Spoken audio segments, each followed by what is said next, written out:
Good morning students of class 6। पिछले chapter में पिछले क्लास में हमने पढ़ा था यहाँ से हमें पढ़ना था 3 टाइप्स ऑफ स्केल के बारे में जानना है। ओके, इन सब के बारे में, साइंस एंड सिम्बॉल्स के बारे में, कन्वेंशनल साइंस के बारे में हमने पढ़ा था। तो हम यहाँ जानते हैं 3 types of scales.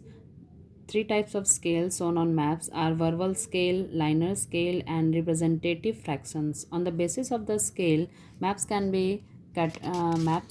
be categorized as small scale map, small scale map क्या है? तो the map that represent large area of the earth and show less details are called small scale map. वैसा मैप जो एक large area को represent करता हो मगर इसमें कोई भी डिटेल इन्फॉर्मेशन आपको ना मिले, उसे हम कहते हैं small scale map. Map in an atlas are of this type. जैसे आप एटलस में जो मैप है उसको हम एग्जांपल में ले सकते हैं। Map in an atlas are this type. In such a map, a distance of 1 centimeter may represent 5000 kilometre on the ground. और ऐसे मैप में 1 सेंटीमीटर को रिप्रेजेंट किया जा सकता है 5000 किलोमीटर बताकर। For example on a world map, जैसे आप वर्ल्ड मैप का एग्जाम्पल ले सकते हैं, उसमें बताया जाता है। Okay, second point is large scale map. Such maps show a small area of the earth in great details. Here a distance of 1 centimeter on the map may represent to 1 kilometer on the ground. For example, district map और map of your city। जैसे आप अपने शहर का map ले सकते हैं, अपने सिटी का मैप ले सकते हैं, अपने ज़िले का मैप ले सकते हैं। ये सब हुआ आपका लार्ज स्केल मैप। इसमें किसी भी एरिया के बारे में पूरा आपको डिटेल इन्फॉर्मेशन मिलता है। And grid, the network of imaginary lines on the map that intersects each other at right angles is called a grid. The lines which run horizontally are called parallels of latitude, whereas the vertical lines are called meridians of longitude. We use a grid to help us describe the exact location of a place. Grid कहते हैं जैसे lines of longitude and latitude जो जाता है, उसके बाद बीच में जो ऐसे स्क्वायर शेप में जो बनता है उसे हम कहते हैं ग्रिड। जो लाइंस बीच में हॉरिजेंटली होते हैं वो उसे हम कहते हैं grid. Okay, we use a grid to help us describe the exact location of a place.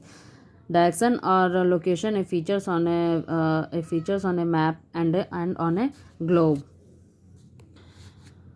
Sketches क्या होता है? The sketches is a rough diagram on an area based on memory and spot observation. Sketches क्या हुआ? Sketches का मतलब हुआ जैसे कि एक रफ हम मैप बनाते हैं रफली, उसमें कोई स्केल वगैरह किसी का यूज़ नहीं होता है। ओके, जैसे लाइक आप एग्जांपल में ले सकते हैं कि मानिए आप यहाँ पे हैं। एग्जांपल यहाँ हम बताते हैं, जैसे कि आप हैं यहाँ पे। ओके, एंड आप यहाँ खड़े और आपका मानिए यहाँ फ्रेंड का आपका ये घर है। ओके, अगर आपको जाना है अपने फ्रेंड के घर पे एंड आपको अपने फ्रेंड के घर का एड्रेस पता नहीं होता है, तो वो आपको एज अ एग्जांपल आपको एक ऐसे ही रफली ड्रॉ करके बताएगा कि यहाँ से आप स्ट्रेट जाओ एंड फिर राइट जाना, फिर लेफ़्ट जाना, ऐसे करके वो आपको डायरेक्शन बताएगा। एंड यहाँ पे एक टेंपल आएगा या जो भी रफली, इसमें कोई नापा हुआ नहीं है ना, स्केल का कोई मेजरमेंट नहीं होता है, ये रफली बताया जाता है। तो इसे हम कहते हैं स्केचेस। किसी को अगर हम ऐसे छोटे से जगह के बारे में अगर इन्फॉर्मेशन देते हैं तो इसे हम ये यहाँ आपको समझाया भी गया है। Sketch is a rough diagram. ये क्या है? एक रफ डायग्राम है और उसके द्वारा यहाँ समझाया जा रहा है आपको। ओके, रफ डायग्राम के द्वारा। एंड ये there are based on a memory and spot observation. किसी भी जगह के ऑब्जर्वेशन के लिए ये बताया जाता है। It is brief, general and often inaccurate. ये कोई एक्यूरेट मतलब नापा हुआ नहीं रहता है, कोई बताया जा रहा है इसमें कि कोई स्केल का यूज़ नहीं किया जाता। ये रफली बताया गया, यहाँ से ऐसे जाना वैसे जाना और यहाँ जाके मेरा ये घर आ जाएगा। Okay, it may not have conventional symbols. इसमें कोई भी कन्वेंशनल सिम्बॉल्स भी नहीं होता है। It is not drawn to scale, और इसमें किसी स्केल का भी यूज़ नहीं होता। It can not show distance and directions accurately, not does it show all details. However, it is quite useful in expressing an idea in a hurry. और ये क्या है? अपना एक्सप्रेशन, अपना आइडिया हम बताते हैं कि ऐसे ऐसे करके आप यहाँ पहुँच सकते हैं। जैसे आपको अपने फ्रेंड के घर पे बुलाना और ये आ रहा आपका फ्रेंड और उसे आप ऐसे ऐसे डायरेक्शन दे रहे हैं कि यहाँ मेरा घर है, तुम ऐसे ऐसे आ जाओ। Okay, it helps to direct a person to an unknown place and given a general area. किसी एरिया के बारे में आप छोटा सा इन्फॉर्मेशन दे सकते हैं कि आप यहाँ से यहाँ पे खड़े हो तो यहाँ से आप आ सकते हो। ओके, इट इज़ इसी ये एक रफ जो डायग्राम होता है उसी को हम कहते हैं स्केच।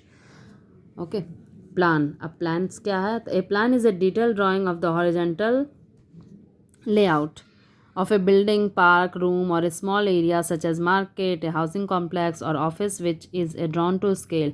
प्लान्स कहते हैं जैसे किसी भी चीज़ को हम बनाते हैं, कोई बिल्डिंग है, कोई अपार्टमेंट है, कोई पार्क है, रूम बन रहा है, मार्केट है, हाउसिंग कॉम्प्लेक्स है, मॉल है, ये सारी चीज़ें जब बनती हैं तो उसके लिए प्लान क्या आता है, ये कहाँ के एरिया कैसे होगा उसे हम कहते हैं plans. Okay, A plan is very accurate, और ये बहुत एक्यूरेट होता है। एंड सो करेक्ट मेजरमेंट, इसमें मेजरमेंट भी एकदम करेक्ट होता है, इसमें स्केल का यूज़ होता है। And directions and give an exact idea of the condition on the ground, और ये जितना भी ये ग्राउंड है उसका एग्जैक्ट कंडीशन भी उसमें बताया जाता है। And a plan used a comparatively larger scale like 1 centimetre is equal to 1 metre. Okay, इसमें ऐसा यूज़ होता है।